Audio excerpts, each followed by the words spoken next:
അഹാനയുടെ വിവാഹം ചിങ്ങത്തിൽ അതായത് ഓഗസ്റ്റിൽ ഉണ്ടാകുമെന്നുള്ള പ്രതീക്ഷയിലാണ് ഇപ്പോൾ പ്രേക്ഷകർ. അപ്പൂപ്പന്റെ മരണം സംഭവിച്ചതുകൊണ്ട് തന്നെ നേരത്തെ നിശ്ചയിച്ചിരുന്ന വിവാഹം മാറ്റിവെക്കുമോ എന്ന് പലർക്കും സംശയമുണ്ടായിരുന്നു. എന്നാൽ അങ്ങനെയൊന്നും ഇല്ല എന്ന് തെളിയിക്കുന്ന ചില സൂചനകൾ 1-2 ദിവസമായി തന്നെ ഇപ്പോൾ കൃഷ്ണകുമാറിന്റെ കുടുംബത്തിന്റെ സോഷ്യൽ മീഡിയ പോസ്റ്റിലൂടെ മനസ്സിലാകുന്നുണ്ട്. ഇപ്പോൾ ദിയ പങ്കുവച്ചിരിക്കുന്ന സ്റ്റോറി തന്നെയാണ് എല്ലാവരും ഏറ്റെടുക്കുന്നത്. തിരുവനന്തപുരത്ത് അത്യാവശ്യമായി ഒരു മെഹന്തി ആർട്ടിസ്റ്റിനെ ആവശ്യമുണ്ട്. ആരെങ്കിലും ഉണ്ടെങ്കിൽ ഒന്ന് പറയാമോ? ഇതാണ് ദിയ പങ്കുവച്ചിരിക്കുന്ന പോസ്റ്റ്. ആളുകൾ ഇതിനെ വിമർശനത്തിന്റെ രൂപത്തിലാണ് കാണുന്നതെങ്കിലും ഇതിനോടകം തന്നെ പലരും സോഷ്യൽ മീഡിയയിൽ അഹാനയുടെ വിവാഹമിങ്ങെത്തിയെന്നും സഹോദരിമാർ അതിന്റെ ഒരുക്കങ്ങൾ തുടങ്ങിയെന്നുമാണ് പറയുന്നത്. ഇനി ആ വീട്ടിൽ നടക്കാൻ പോകുന്നത് ആ ഒരു സന്തോഷ വാർത്ത തന്നെയാണ്. ഓമിയുടെ പിറന്നാളും അതുപോലെ തന്നെ ഗംഭീരമായി സോഷ്യൽ മീഡിയയിൽ എല്ലാവരും ആഘോഷിക്കുകയും ചെയ്തിട്ടുണ്ടായിരുന്നു. അപ്പൂപ്പൻ മരിച്ചതുകൊണ്ട് തന്നെ ഇത്തവണ ഇവരെല്ലാവരും ആഘോഷങ്ങൾ മാറ്റി നിർത്തി പകരം ട്രിപ്പിലേക്കാണ് കോൺസെൻട്രേറ്റ് ചെയ്തത്. അതുപോലെ തന്നെ ഇനി വരാൻ പോകുന്ന ഒരു സന്തോഷം എന്നത് അഹാനയുടെ വിവാഹം തന്നെയാണ്. അതിനുവേണ്ടിയുള്ള ഒരുക്കങ്ങൾ തുടങ്ങി എന്നതിൻ്റെ സൂചനയാണ് ദിയ ഇപ്പോൾ സോഷ്യൽ മീഡിയയിൽ പങ്കുവച്ചിരിക്കുന്ന ഈ പോസ്റ്റ് എന്നാണ് പ്രേക്ഷകർ വിശ്വസിക്കുന്നത്. മെഹന്തി ആർട്ടിസ്റ്റിനെ തിരഞ്ഞുകൊണ്ട് ദിയ എത്തുന്നത് അതുകൊണ്ട് തന്നെയാണ് എന്നും അല്ലാതെ അത്യാവശ്യങ്ങൾക്കല്ലാതെ പൊതുവെ ദിയ മെഹന്തി ഇട്ടാരും കണ്ടിട്ടില്ല എന്നും പറയുന്നുണ്ട്.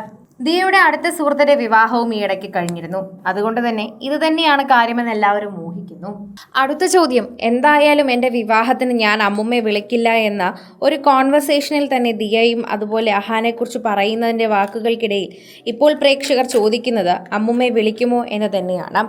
നമ്മൾ ഒരിക്കലും അവരെ വിളിക്കാതിരിക്കരുത്. വലിയ ആൾക്കാരാണ്, പ്രായത്തിന് മുതിർന്നവരാണ്. അവരുടെയൊക്കെ മനസ്സിൽ ഒരു ചെറിയ ദുഷിപ്പ് തോന്നി അല്ലെങ്കിൽ മോശം തോന്നിക്കഴിഞ്ഞാൽ അത് നമ്മളെ വല്ലാതെ ബാധിക്കും. അതൊക്കെ നമ്മൾ ശ്രദ്ധിക്കേണ്ട കാര്യമാണ്. സോഷ്യൽ മീഡിയയിൽ എല്ലാവരും ചർച്ച ചെയ്യുന്നതും ഇതേ വിഷയം തന്നെയാണ്. എല്ലാവരും ഈ വാർത്തയെക്കുറിച്ച് അങ്ങനെ തന്നെയാണ് പ്രതികരിക്കുന്നത്. അഹാനെക്കുറിച്ചും ദിയയെക്കുറിച്ചും സംസാരിക്കുന്ന പോലെ തന്നെയാണ് എല്ലാവരും സോഷ്യൽ മീഡിയയിൽ ഇവരുടെ കുടുംബ വാർത്തകളും പ്രേക്ഷകരുടെ ഇടയിൽ തന്നെ ഏറ്റെടുക്കുന്നത്. ഓരോ തവണയും പ്രേക്ഷകർ അത് സോഷ്യൽ മീഡിയയിൽ പങ്കുവയ്ക്കുകയും ചെയ്യുമ്പോൾ ഒരേപോലെ സന്തോഷവും സങ്കടവും തോന്നുന്നു എന്നത് തന്നെയാണ് സത്യം. അമ്മുമ്മ ഇവർ നോക്കുന്നത് നമ്മൾ ഇതിനു മുമ്പ് കണ്ടിട്ടുണ്ട്. എപ്പോഴാണ് കാര്യങ്ങളെല്ലാം മാറി മറിഞ്ഞത് എന്ന് നമുക്കറിയില്ല. എന്നാൽ സന്തോഷമായി ഈ കുടുംബം കഴിയുന്നത് തന്നെയാണ് ആരാധകർക്കും വളരെയധികം ഇഷ്ടമായി മാറുന്നത്. ഇതോടെ പ്രേക്ഷകർ വളരെയധികം സോഷ്യൽ മീഡിയ പോസ്റ്റുകളിലേക്ക് തന്നെ മാറുകയും ചെയ്യുന്നുണ്ട്. ഓരോ തവണയും പ്രേക്ഷകർ ഇത് കണ്ടുപിടിക്കുകയും ചെയ്യുന്നു. ഈ കുടുംബത്തിൽ എന്ത് സംഭവിച്ചാലും അത് പ്രേക്ഷകർ ഇത്തരത്തിൽ വ്ളോഗിലൂടെയും അല്ലാതെയും ഒക്കെ കണ്ടുപിടിക്കാറുണ്ട്. അങ്ങനെ പ്രേക്ഷകർ എപ്പോഴും ശ്രദ്ധിക്കുന്ന കുടുംബത്തിലേക്ക് അടുത്ത വിശേഷം തന്നെയാണ് ഉടൻ എത്തുന്നതെന്ന് പ്രതീക്ഷിക്കാം. കൂടുതൽ സിനിമ, സീരിയൽ, ചാനൽ വാർത്തകൾക്കും നിങ്ങളുടെ പ്രിയപ്പെട്ട താരങ്ങളുടെ എക്സ്ക്ലൂസീവ് അഭിമുഖങ്ങൾക്കുമായി സബ്സ്ക്രൈബ് ചെയ്യാൻ മറക്കല്ലേ.